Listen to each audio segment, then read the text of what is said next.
Lord सभी को मेरी ओर से शालोम जय मसीह की खुदा में आपका स्वागत है। और आज एक नया मैसेज लेके मैं फिर से आप लोगों के बीच में आई हूँ। तो मैं विश्वास करती हूँ, पहले से ही इस बात को क्लेम करती हूँ कि खुदावन इस मैसेज के द्वारा बहुत सारी आपको बरकत और आशीष देगा। तो ये भी विश्वास करती हूँ कि प्रभु के हाथों के नीचे हो आप, खुदा ने आपको संभाला है, आपके परिवारों को, आपके बिजनेस, आपके जॉब, आपको हर हालात में खुदा ने अपने हाथों में आपको लिया है। मैं ऐसा विश्वास करती हूँ। आमीन। तो चलिए आज के मैसेज को करते हैं शुरू कि आज परमेश्वर का वचन क्या बात करता है। तो मैंने कल ही अभी इसे पढ़ा है मैसेज को, तो मैंने सोचा आज मैं आप लोगों के साथ इस मैसेज को बांट दूं, शेयर कर दूं कि जो मेरा टॉपिक है वो आज बड़ा खास है, क्योंकि बहुत कम लोग ये चीज़ें करते हैं और ऐसा नहीं होना चाहिए। अभी मैं आपको टॉपिक बताती हूँ, आपको समझ आ जाएगी। तो आज का जो मेरा टॉपिक है वो ये है कि हमें प्रार्थना कब करनी चाहिए। मतलब किस घड़ी, किस टाइम, क्या प्रार्थना करने का कोई खास टाइम होता है? क्या प्रार्थना करने का कोई खास विषय होता है? या फिर प्रार्थना कब करनी चाहिए हमें और कब नहीं करनी चाहिए? क्या ऐसा भी कोई टाइम है कि नहीं करनी चाहिए? जी नहीं, बिल्कुल भी नहीं।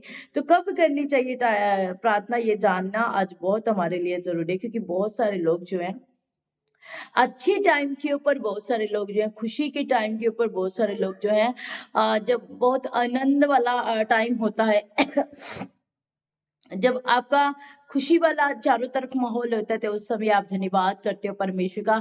पर जैसे ही गम, जैसे ही दुख तकलीफ हमारी जिंदगी में, मुसीबत, बीमारी, कुछ भी ऐसा हमारी जिंदगी में आता है, तो हम वो धन्यवाद की भेंट देना परमेश्वर को भूल जाते हैं। पर वचन तो कुछ और ही कहता है। वचन क्या कहता है, कब धन्यवाद देना है हमें? चलिए पढ़ते हैं पहला तस्सलुनीकियों उसका 5 अध्याय की 17 आयत में कुछ ऐसा लिखा है। अगर आपके पास इस समय बाइबल है, आप घर के अंदर हो, तो अपनी बाइबल को मेरे साथ ले ले, ताकि हम एक मन होकर प्रभु के कलाम को सीख पाए, सुन पाए, उससे पढ़ पाए। तो यहाँ पे लिखा है 17 में, निरंतर प्रार्थना में लगे रहो, हर बात में धन्यवाद करो, क्योंकि हम तुम्हारे लिए मसीह यीशु में परमेश्वर की यही इच्छा है। आमीन। लिखा है निरंतर प्रार्थना में लगे रहो, मतलब इसका कोई पर्टिकुलर टाइम नहीं बताया गया है बाइबल के अंदर। हाँ, आप आनंद के टाइम प्रार्थना करते जाओ। लिखा है हर टाइम, हर घड़ी, हर पल आपको और मुझे क्या करनी है? प्रार्थना। मेरे जिंदगी में दुख है, तकलीफ है, उलझन है, बीमारी है, रुकावटें हैं, बंधन है, क्या है, कुछ भी है, मुझे उस टाइम भी परमेश्वर का क्या करना है? धन्यवाद करना है।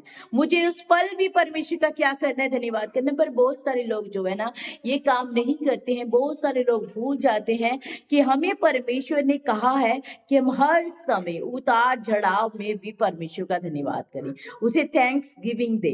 हम यही भूल जाते हैं चीजों को। यहाँ पे एक एग्जाम्पल आपको बताती हूँ। जब मूसा इजराइलियों को छुड़ाने के लिए गया, तो इजराइली जब मिस्र की गुलामी से छूट गए, तो वो जय जयकार कर रहे थे, वो बहुत ही खुश हो रहे थे, वो आनंद कर रहे थे, वो धन्यवाद कर रहे थे उस समय परमेश्वर का। पर जैसे ही उन्होंने आगे आके रुकावट देखी, जैसे ही उन्होंने आगे आके कुछ ऐसी चीजें देखी जो मतलब उन्हें अच्छी नहीं लग रही थी, उन्हें अच्छी नहीं लग रही थी, ये चीज देखी, तो उनका धन्यवाद जो है वो बंद हो गया। वो धन्यवाद की जगह कुछ और करने लगे। जब उन्होंने लाल समुंदर देखा ना, सामने लाल समुंदर देखा, तो उनका जो धन्यवाद है वहीं पे रुक गया। फिर वो कुड़कुड़ाने लगे, फिर वो कुड़कुड़ा के बोलने लगे, मूसा तू हमें क्यों लेके आया यहाँ पे? हम मिस्र में अच्छे थे, क्या मिस्र में कब्रें नहीं थी? हमें यहाँ पे मारने के लिए तू लेके आया, हमें वहीं पे छोड़ देता तू, क्यों हमें यहाँ पे लेके आया? तो यहाँ पे उन्होंने क्या किया? टाइम टू टाइम परमेश्वर का धन्यवाद किया। मतलब जब उनका हंसने का टाइम, आनंद करने का टाइम था, तब उन्होंने धन्यवाद किया, और जैसे ही वो आगे जाते हैं कि मुश्किल उन्हें दिखाई देती है, तो वो धन्यवाद करना छोड़ देते हैं। उस समय अपने परमेश्वर को भूल जाते हैं, और भूल ही नहीं जाते, वो कुड़कुड़ाना भी शुरू कर देते हैं। उसके बाद जब परमेश्वर उनके लिए मन्ना बरसाते हैं, ऊपर से खाना देते हैं, परमेश्वर उन्हें बहुत अच्छा अच्छा लजीज खाना मिलता है उन्हें, और तब पर परमेश्वर का वो धन्यवाद करते हैं। पर अगर खाना नहीं मिल रहा है, तो वो धन्यवाद वहीं पे रुक गया है। आमीन, हालेलुया। तो मेरे भाइयों और बहनों, आज मैं यही बताना चाहती हूँ कि हमें हर घड़ी, हर हालात में अपने खुदावंद का धन्यवाद करना है। निरंतर लिखा है प्रार्थना में लगे रहो।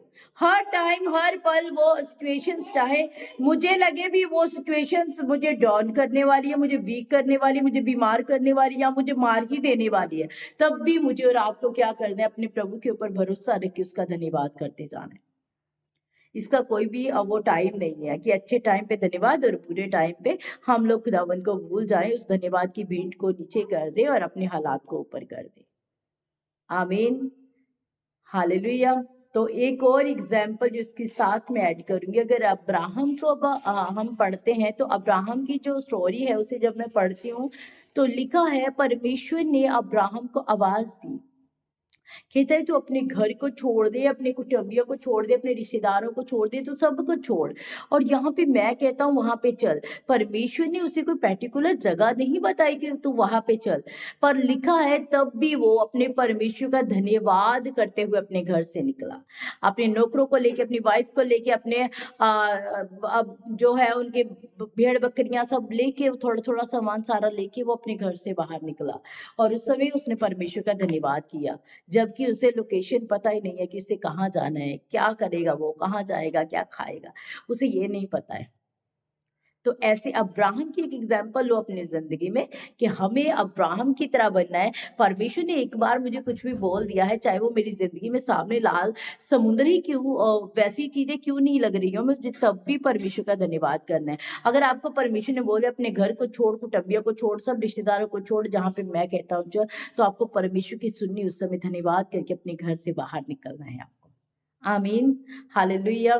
तो उस समय जब सारा जो है वो बहुत बूढ़ी हो गई है और उस समय जब बूढ़ी होती है तो वो दोनों एक घर के अंदर रहते हैं, तो उस समय 3 अतिथि उनके पास आते हैं। मैं आपको ये इसलिए बता रही हूँ कि यहाँ पे हम सीख रहे हैं कि अब्राहम का विश्वास जो है कहीं पे डाउन नहीं हुआ। अब्राहम का जो विश्वास है कहीं पे गिरा नहीं है। उसका विश्वास तब भी वैसा था जब वो महलों में रह रहा था, अच्छे खान पकवान खा रहा था। उसका विश्वास अब भी वैसा है जब वो झुग्गी डाल डाल कर एक जगह पे दूसरी जगह, तीसरी जगह, चौथी जगह पे रह रहा है, तब भी उसका विश्वास वैसा ही है, तब भी वो निरंतर प्रार्थना में लगा हुआ है। हालेलुया।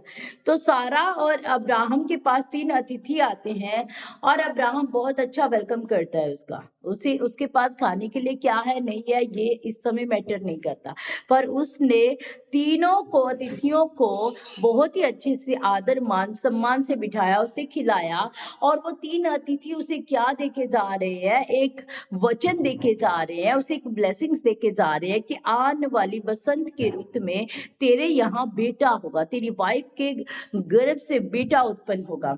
और आपको पता है सारा अंदर से हंसी। आपको पता है सारा जब पहली बार हंसी वो अविश्वासी बन के हंसी, तब उसने इस बात के ऊपर विश्वास नहीं किया, वो अविश्वासी बन के हंसी। पर अब्राहम का जो फेथ मैं देखती हूँ, अब्राहम ने जब वो 3 अतिथि उसके लिए बातों को क्लेम कर रहे थे तब भी वो धन्यवाद करता जा रहा था। उसे पता था मेरे परमेश्वर ने बोला है तो मेरे लिए ये जरूर होगा, मेरा परमेश्वर मेरे लिए ये जरूर करेगा। आमीन, हालेलुया। तो वो प्रॉमिस जो खुदा ने उसके साथ किया था वो पूरा हुआ। कैसे? क्योंकि उसने लगातार परमेश्वर के ऊपर भरोसा रख के प्रार्थना की। आमीन। और एक बार फिर से अब्राहम को आवाज देता है परमेश्वर, जब वो इजहाक की बलि के लिए बोलता है अब्राहम को। और जब इजहाक की बलि के लिए बोला जा रहा है अब्राहम को, तो अब्राहम उस समय भी कोई सवाल परमेश्वर से नहीं करता है। वो क्या कहता है? कहता है अब्राहम, कहता हाँ बता प्रभु मैं यहाँ पे हूँ। कहता है कि अपने बेटे को ले और मोरिया पहाड़ के ऊपर चला जा, वहां पे उसे वध कर दे, वहां पे उसकी बलि चढ़ा दे। उसने अब ये यहाँ पे पॉइंट बनता है, उसने ये डिस्कशन अपनी वाइफ के साथ भी नहीं की। और उसी समय वो अपनी कुछ लकड़ियां लेता है, वो गधे के ऊपर रखता है, अपने बच्चे को लेता है और उसे साथ लेके निकल जाता है अपने घर से उसे बलि चढ़ाने के लिए। पर उसका कोई भी सवाल नहीं था, प्रभु एक बेटा दिया तूने वो भी छीन लिया। मैं कैसे करूं प्रभु, मेरी हिम्मत नहीं है। उसे भरोसा था अपने परमेश्वर के ऊपर, वो लगातार प्रार्थना में था अपने प्रभु के लिए। तो उसी भरोसे ने उसे अपने घर से बाहर निकाला अपने बेटे के साथ। और जैसे ही वो आधे रास्ते में जाते, उसका बेटा एक सवाल पूछता है। उसका बेटा एक सवाल पूछता है, अपने पिता को बोलता है, पिता हमारे पास लकड़ियां भी हैं, हमारे पास एक स्थान भी है, यहाँ पे बलि करनी है, पर हमारे पास वो मेमना कहाँ पे है जिसकी बलि चढ़ानी है। कहता है परमेश्वर उसका इंतजाम करेगा। ये देखिए अब्राहम के विश्वास को, ये देखिए उसकी प्रार्थना, निरंतर प्रार्थना में, इसे बोलते हैं निरंतर प्रार्थना में लगे रहना। जब आपका भरोसा निरंतर अपने खुदा के ऊपर है ना, तो आपका विश्वास निरंतर अपने परमेश्वर के ऊपर है ना, तो आप समझ लीजिए फिर आप परमेश्वर के बहुत नजदीक है। आप परमेश्वर की बहुत जल्दी सुन रहे हैं, आप परमेश्वर की बातों के ऊपर ध्यान लगा रहे हैं। हालेलुया। फिर आपको परमेश्वर में रह के लगातार प्रार्थना करने से कोई रोक नहीं सकता है। आमीन। तो जैसे ही वो ऊपर मोरिया पहाड़ के ऊपर जाता है और वहां पे जाके उसे जैसे ही बलि करने लगता है, उसका वध करने लगता है, वहां से आवाज आती है, अब्राहम रुक जा। और आपको इसका एक बात बताऊं आपको कि अब्राहम ने तो अपने बेटे को बलि तभी कर दिया जब वो उसे घर से बाहर लेके निकला था। जब उसे अपने घर से बाहर लेके निकला था, उसने तो तभी बलि कर दिया, क्योंकि उसने क्वेश्चन ही कोई नहीं किया अपने परमेश्वर से। ऐसे ही मेरे भाई और बहनों, हमारे फेथ को भी ऐसे ऊंचा होना चाहिए, हमारे विश्वास को भी ऐसा होना चाहिए। और हमें निरंतर प्रार्थना में, जब जब मैं और आप निरंतर प्रार्थना में बने रहेंगे, निरंतर प्रार्थना में रहेंगे, तो हमारा विश्वास, जाहिर सी बात है, जरूर बढ़ेगा, बहुत बढ़ेगा हमारा भरोसा। और जब हमारा भरोसा बढ़ेगा तो हमारे परमेश्वर का काम हमारी जिंदगियों से जरूर बढ़ेगा। आमीन। हालेलुया। और जब परमेश्वर, वो दानियल जो है दिन में 3 बार प्रार्थना करता है, और जब वो शेरों की मार के अंदर डाला जाता है, तो आपको पता है क्या होता है? वहां पे शेरों के मुंह को परमेश्वर बंद कर देता है। बिलीव, विश्वास है ये, फेथ है ये। हाँ, डैनियल को अपने खुदा के ऊपर भरोसा था कि मेरा परमेश्वर मुझे छुड़ाएगा। उसने ये सवाल नहीं किया, रोया नहीं, कुर्लाया नहीं, प्रभु मुझे बचाओ, मुझे डर लग रहा है। शेरों के सामने जाने से हर इंसान डरेगा, हर इंसान जो मनुष्य है ना, वो डरेगा शेरों के मुंह में जाने से पहले। तो उसे तो उस मांद में डाल दिया गया, यहाँ पे शेर थे कि वो उसे खा जाएं, पर उसका भरोसा, वो क्योंकि वो निरंतर प्रार्थना में रहता था, वो निरंतर लगातार प्रार्थना करता रहता था, तो उसका भरोसा अपने खुदावन के ऊपर था, अपने परमेश्वर के ऊपर था। तो उसने उसी भरोसे को लिया, और वो जब शेरों की मांद के अंदर गया, और जब वो जाता है तो अपने खुदा पे भरोसा रखता है। शायद थोड़ा सा डरा भी होगा क्योंकि शेर है सामने, पर उसने अपने भरोसे को भीख नहीं पड़ने दिया। और लिखा है परमेश्वर ने शेरों के मुंह को बंद कर दिया अपने दास के लिए, अपने खादिम के लिए। तो ऐसा फेथ हमारा होना चाहिए, ऐसा लगातार कंटिन्यू प्रार्थना वाला जीवन हमारा होना चाहिए। आमीन। हालेलुया। तो मैं विश्वास करती हूँ लगातार आप प्रार्थना में बने रहे। सिचुएशन देख के प्रार्थना नहीं करनी, वो तो सेल्फिश लोग होते हैं, वो तो स्वार्थी लोग होते हैं जो हालातों को देख के प्रार्थना करते हैं। हालात अच्छे हैं तो बैठ जाए, प्रभु आज मैं 2 घंटे तुझे दूंगा। तो हालात बुरे हैं तो याद ही नहीं करना, दिल नहीं कर रहा प्रार्थना करने का।